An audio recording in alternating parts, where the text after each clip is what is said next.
សូមជូនរឿងដូនចាស់ក្នុងឃ្លោកកន្លងយូរមកហើយដូនចាស់ម្នាក់ចេញដំណើរទៅសួរសុខទុក្ខកូនស្រីគាត់ដែលមានប្តីនៅស្រុកឆ្ងាយគាត់ដើរកាត់ព្រៃក្រាស់ពីមួយទៅមួយក៏ជួបនឹងកញ្ជ្រោងមួយយាយចាស់អញអត់អីស៊ី10ថ្ងៃហើយ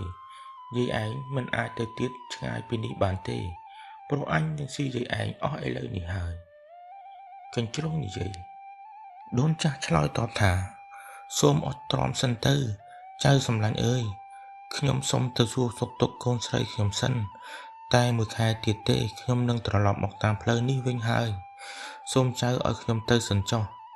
ឥឡូវនេះខ្ញុំនៅស្គមប៉ុន្តែដល់ពេលនោះខ្ញុំនឹងធាត់ហើយចៅឯងស៊ីទៅតាមចិត្តប្រាថ្នាទៅកញ្ជ្រោងនៅក្នុងចិត្តថា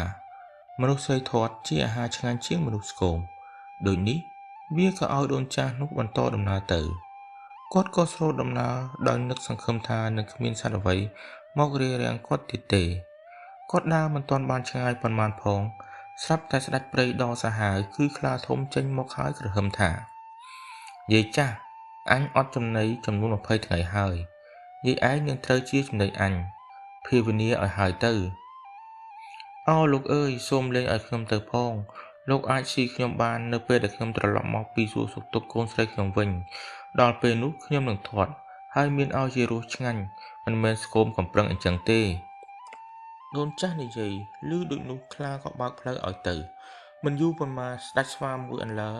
ដោយមានបរិវារឈររាំងផ្លូវគាត់ដើម្បីបំភាន់ភ្នែកស្ដេចស្វាទទួលគាត់យ៉ាងគួរសមដោយជូនផ្កាដ៏ក្រអូបមួយបាច់ទៅគាត់បន្ទាប់មកវាពោលទាំងញញឹមថាយាយបានអញ្ជើញមកទាន់ពេលល្អណាស់ខ្ញុំមានសេចក្តីរីករាយនឹងស៊ីយាយឯងដូនចាស់តបថាលោកម្ចាស់ស្វាអើយសូមលោកអត់ទ្រាំបន្តិចសិនទៅខ្ញុំកំពុងតែធ្វើដំណើរទៅសួរសុខទុក្ខកូនស្រីខ្ញុំដូចនេះសូមលោកលើកលែងឲ្យខ្ញុំផងទៅឥឡូវនេះខ្ញុំស្គមខ្លាំងណាស់ប៉ុន្តែក្នុងរវាងមួយខែទៀតខ្ញុំនឹងមានសាច់ធាត់ហើយពេលនោះលោកម្ចាស់អាចស៊ីខ្ញុំបានតាមចិត្តប្រាថ្នាហើយប៉ុន្តែស្ដេចស្វាមិនមែនជាសត្វងាយបោកបានដូចជាកញ្ជ្រោងនិងខ្លានោះទេតាមបញ្ជារបស់ស្ដេចវាស្វាមួយហ្វូងបានមកលំពាត់យាយចាស់ដោយស្រែកជេរចាចផងកូនស្វាតូចមួយហ៊ានឡើងលើស្មាហើយលោតទម្លាក់លើក្បាលគាត់ទៀតគាត់អង្វរពួកស្វាឲ្យបើកផ្លូវឲ្យគាត់ទៅតែស្ដេចស្វានិយាយថាខ្ញុំមិនជឿថាយាយឯងពិតជាត្រឡប់មកតាមផ្លូវនេះវិញទេល្ងឹកណាយាយឯង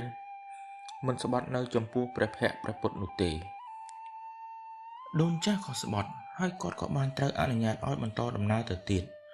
យូរក្រោយមកគាត់មកដល់ផ្ទះកូនស្រីគាត់ហើយរស់នៅទីនោះយ៉ាងសុខសាន្តប៉ុន្តែពេលវេលាកន្លងទៅយ៉ាងលឿនហើយមួយខែក៏បានកន្លងផុតទៅយ៉ាងឆាប់រហ័សពេលនោះគាត់នឹកដល់ពាក្យសន្យារបស់គាត់ជាមួយនឹងសត្វទាំងឡាយហើយក៏ប្រាប់រឿងរ៉ាវទាំងអស់នេះដល់កូនស្រីគាត់ម្ដាយនិងកូនរួមគំនិតគ្នាហើយធ្វើគម្រោងការមួយកូនស្រីទៅយកផ្លែឃ្លោកធំពីរមកឃ្លោកមួយឈ្មោះថាលង្កាដែលមានរាងដូចដបហើយមួយទៀតឈ្មោះថាចន្ទាដែលមានរាងដូចពស់កូនស្រីដាក់ដូនចាស់ទៅក្នុងឃ្លោកលង្កាហើយឲ្យឃ្លោកចន្ទានាំផ្លូវចេញទៅដូចនេះឃ្លោកទាំងពីរធ្វើដំណើរចូលទៅក្នុងព្រៃសំដៅទៅកន្លែងដែលស្វាខ្លានិងកញ្ជ្រោងកំពុងតែរង់ចាំដូនចាស់ដោយស្រេកឃ្លានមកដល់ផ្លូវបំបែកស្វាប្រជុំគ្នាយ៉ាងកុះករខុសពីធម្មតារំពេចនោះពួកស្វាឮសូរសំឡេងចម្លែកម្យ៉ាងហើយឃើញឃ្លោកចន្ទាដើរមកជិតដោយមានឃ្លោកលង្កាតាមពីក្រោយបើកផ្លូវឲ្យយើងឃ្លោកចន្ទាស្រែកឡូឡាឡើងតើពួកឯងរាល់គ្នាចង់យ៉ាងម៉េចបានជាមករាំងផ្លូវយើងយ៉ាងនេះស្ដេចស្វាស្រដីយ៉ាងគួរសមដោយដើរថយក្រោយមួយជំហានពួកយើងកំពុងចាំដូនចាស់ម្នាក់ដែលសន្យាប្រកល់ខ្លួនធ្វើជាចំណីពេលល្ងាចរបស់ពួកយើងតើអ្នកបានឃើញគាត់នៅតាមផ្លូវដែរឬទេ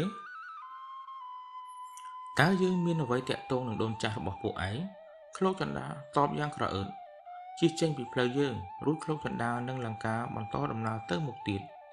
បន្តិចក្រោយមកឃ្លោកទាំងពីរមកដល់កន្លែងដែលខ្លាកំពុងរង់ចាំខ្លាបានសន្មត់ក្នុងចិត្តថាមិនស្ដាប់សម្ដីមួយម៉ាត់របស់យាយចាស់នេះទៀតឡើយហើយប្រុងប្រៀបខ្លួនរួចជាស្រេចនឹងលោតទៅកាច់កនិងហែកគាត់ស៊ីមួយរំពេចដំបូងសំឡេងមួយបានលាន់ឮពីចម្ងាយបន្ទាប់មកខ្លាក៏ឃើញឃ្លោកចន្ទារមៀលមករកវាដោយមានឃ្លោកលង្កាតាមពីក្រោយផង បើកផ្លូវឲ្យយើងឃ្លោកចន្ទាស្រែកឡើងខ្លាស្រឡាំងកាំងគិតអ្វីមិនយល់ក៏ជិះផ្លូវរួចភ្លាមនោះវានឹកឃើញក៏ពោលឡើងថា